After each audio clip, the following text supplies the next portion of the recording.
what do you look forward to proving in running for this district? You're running against, and, someone who has been an incumbent for a while, and so what do you look forward to bringing to the table and showing for this role?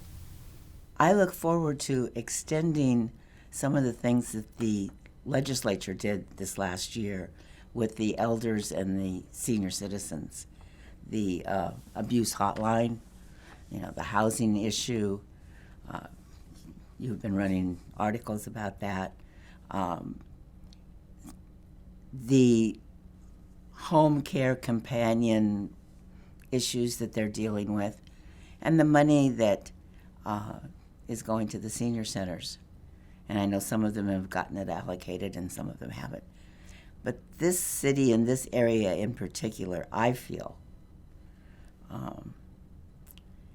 really doesn't do its seniors justice. And they could do a lot better. In what ways? Well, activities. Right now, we have one bus driver at the senior center. And if she takes the day off, there's no shopping, there's no trips, we don't have a medical driver at all. So that makes it difficult, especially since Smart Ride has picked up some of the services within the city, but a good majority of people's doctors have moved out of town. They're in Waterford, they're in Groton, some are in East Lyme. And it's not that far, but to take a city bus takes hours, or you don't go. And that's what's happening, is a lot of seniors aren't going to their doctors. And that's important. So I have always been, as chair of the Senior Affairs Commission, I'm rally for support services for the seniors. Don't want to take anything away from the kids. Don't want to take anything away from the families. But we need to support our seniors. A lot of people don't realize that over 1/3 of the registered voters in New London are seniors. Some of the seniors don't realize it. That's a huge voting bloc. And they should be treated better. And I don't mean hand them $1. I mean help them. There's a lot of people that have, especially with the food insecurity, a lot of people that have come forward. It started out with L&M, and now Fresh has taken over a food pantry that they put together at the senior center on Wednesday. And people can go in there and get food. Chef Tom, Whalers Helping Whalers, does a pantry at the Elks on Saturday. And he also has a pantry that he brings to the Mohegan, and it was going to Huntington. There's been a little bit of glitch over there, but we're working it out. He's also trying to get into the Housing Authority properties. This would be a pantry that would go once a week. And the seniors, they need that. When it comes to, do I buy food for myself or do I buy my medication? They shouldn't have to make that choice. We're not talking about buying filet mignon and lobster. We're talking about, they come in, and one of the things that goes, besides fresh meat, that goes the fastest at the pantry is canned tuna and canned salmon.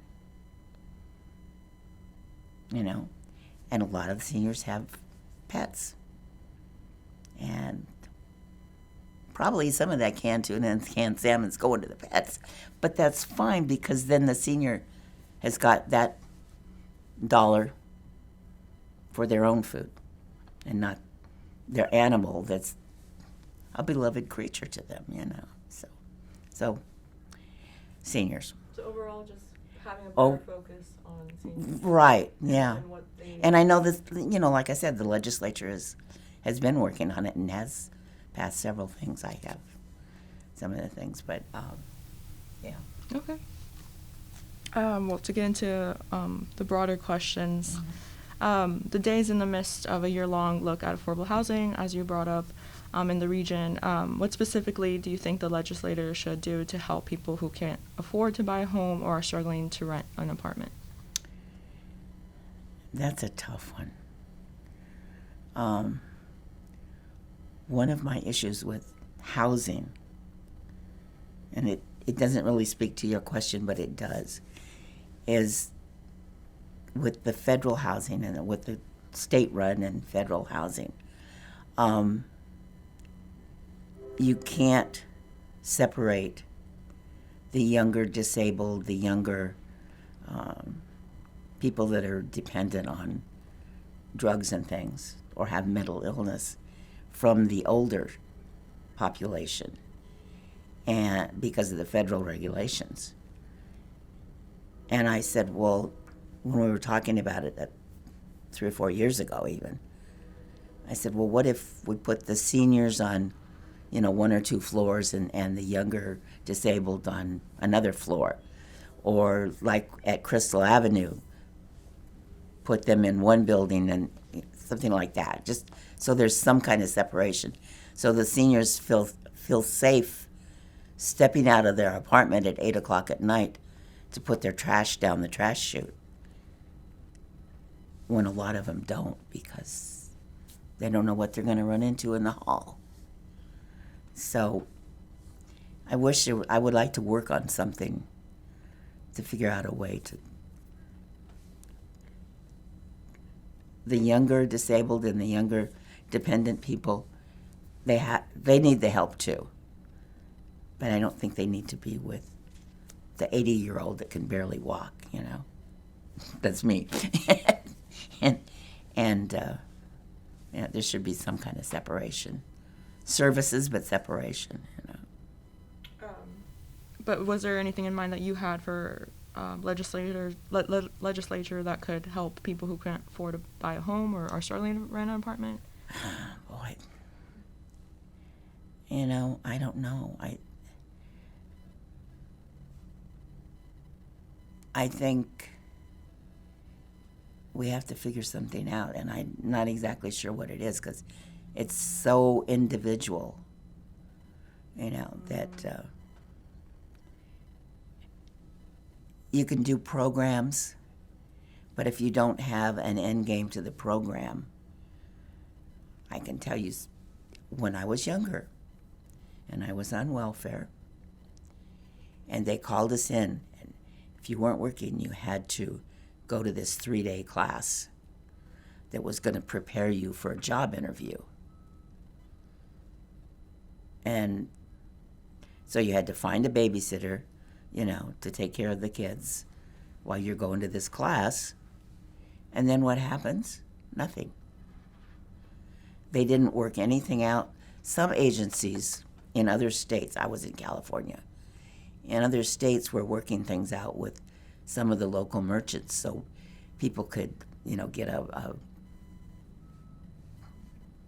certificate to go in and buy, $50 worth of clothes or something, to go on an interview, to go to work.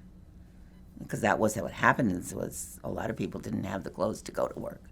If you're going to work in an office, especially in those days, you didn't wear, jeans with the knees cut out. And they didn't do it. The class was mandatory. You took a risk of losing your welfare and your medical if you didn't go, and then that was it. And I think we have to look further than that. It's fine to have the programs. It's fine to train them. It's fine to help them. But they've got to know what to do with it. I know you've heard the stories of people that got the stimulus and went out and gambled it. instead of spending it on clothes, spending it on food, spending it on, rent or homes.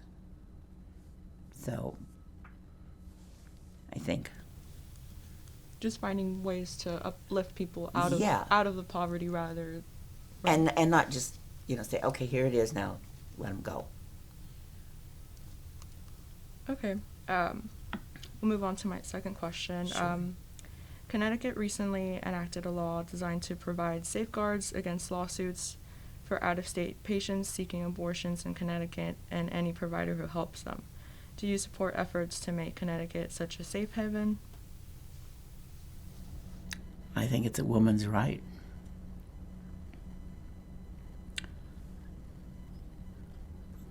I never considered it, but I know people that have. And I truly think it's a woman's right to make that decision. Now, I will say this. If you can document that somebody's done this 3 or 4 times, then something needs to be done. Whether it's a class again, something like that, but yeah.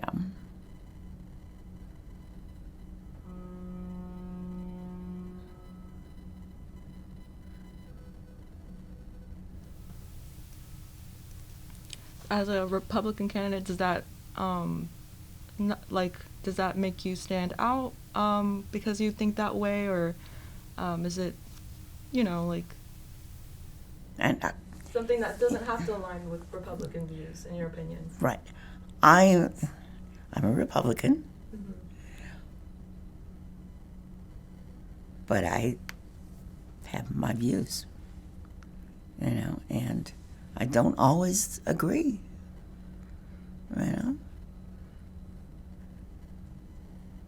There's a lot of things I don't always agree with, but that's fair. Yeah. Well, I was at a meeting the other night and asked a couple of questions and got yelled at. I just asked the question, The question never got answered either. But okay. Moving on. So the state's surplus has grown to over $4 billion. Do you support the decision to use some of that to lower the state's pension debt, or do you think more should be returned to the taxpayer? I think it probably has, well, from what I've heard also, is that it's going to end up not being that $4 billion. But if it is, I think it should be really well divided. Whether it's,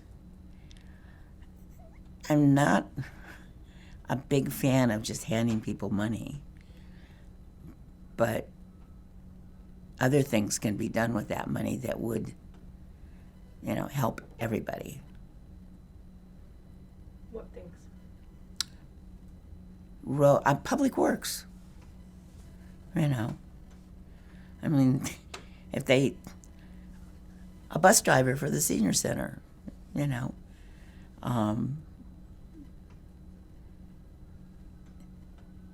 police department, the fire department, the schools. There's a lot of things that would help everybody in the city. Transportation, public transportation. I spoke of Smart Ride briefly a minute ago. We've asked if they're not going to get a bus driver for the senior center, then what about extending Smart Ride to, say, a 12 or 15 mile radius just for medical? And, I know there's something in the Smart Ride contract that's supposed to just stay in the city, but it's Connecticut. If they want to change it, they can change it. Okay.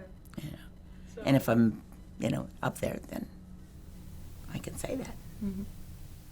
So the other things you mentioned were public works, bus driver in the city, police, fire department, the schools. You said lots of things that would help everybody. Mm-hmm. How should Connecticut move forward to address climate change with regards to electric vehicles, wind power, and other clean energy strategies? Oh, that's a good topic. I guess my old age, I'm getting really opinionated. The wind farms I'm a little concerned with, even though in California we had a lot of wind farms.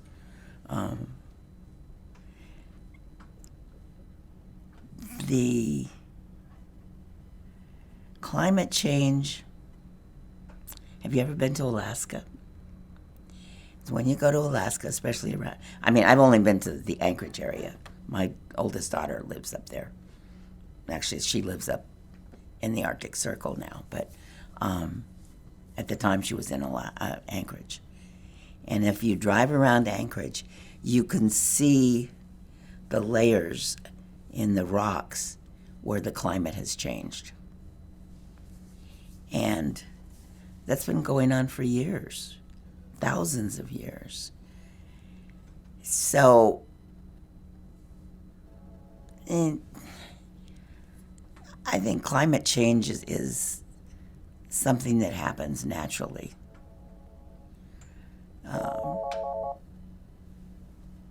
That's not me. Sorry about that. No. Knock down the volume on that phone.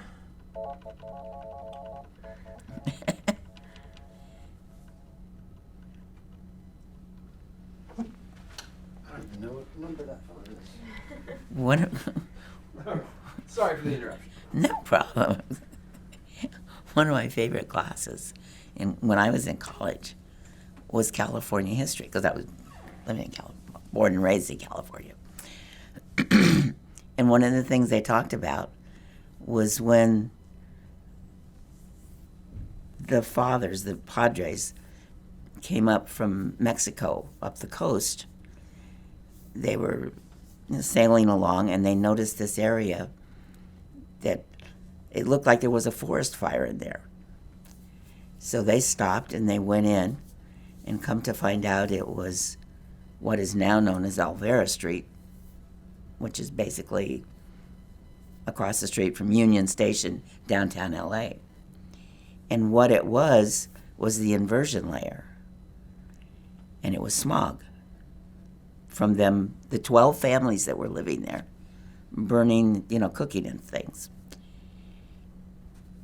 So everybody was blaming all the manufacturers for smog, but smog was there before they ever were. And I kind of feel that way. The climate's going to change. It's been doing it for thousands and thousands of years. And we adjust and we adapt. And that's just my opinion. The wind farms, that's... Well, you get a first-hand view of that. And the museum, but that's another issue. But, I like the wind farms. I like that idea. I don't know about it being in the water, because the massive one that I know of in California is on rolling hills. And there's, I don't know, probably 100, on the hill. And it's actually kind of pretty to look at them when they're turning. But anyway. So you don't really think it's a pressing issue as people put it out to be? Yeah. They sound like, oh my gosh, And the cars, changing. Well, the cars have changed. They're always upgrading. Not sure it kind of drives me crazy. Well, it doesn't drive me crazy, but it took me a while to understand it. Because I do spent some time at one of the garages, and people would pull in, and their car would go off. And then when they paid, whatever, they'd start up and go in again.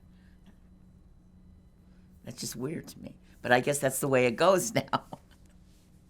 So somebody finally had to explain it to me.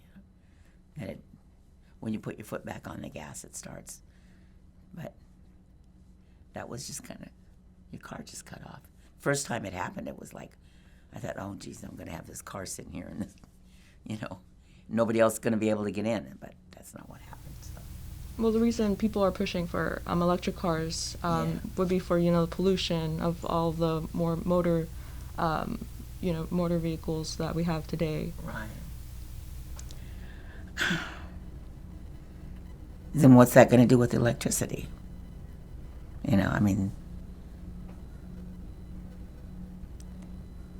It's like a give and a take,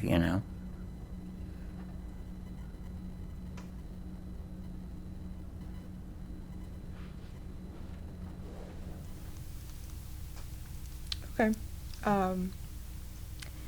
My fifth question is, do you think the 2020 election was conducted fairly and Joe Biden won? Do you support early voting and voting by mail initiatives? Okay. I think it was fair. Don't tell some of my fellow Republicans.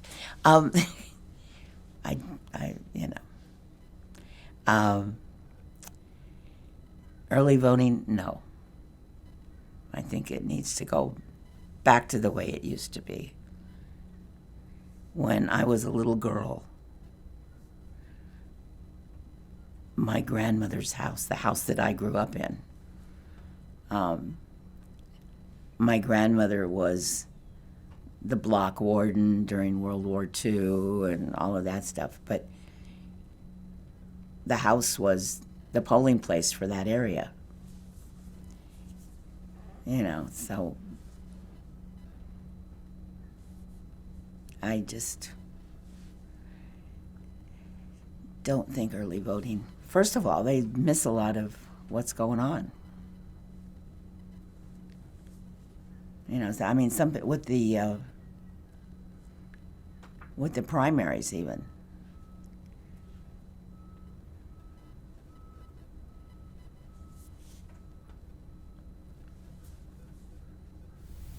And what about voting by mail? No.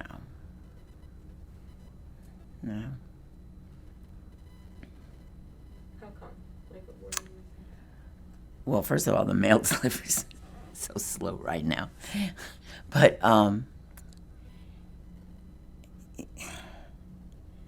there are instances when people should be able to vote by mail.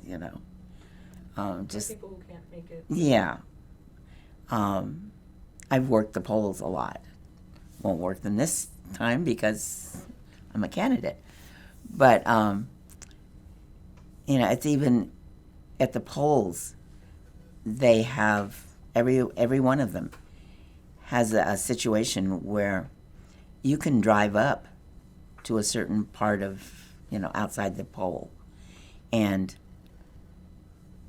someone from each party, Democrat and Republican, have to go out together, give you your ballot, you fill out the ballot, they put it back in the envelope, the two of them together, and bring it in and you vote. Or your ballot goes through the box. So there's a way to do that if you're able to get to the polls on voting day. So they've worked that out. If you can't get to the polls, then I guess mailing is better than not voting, but I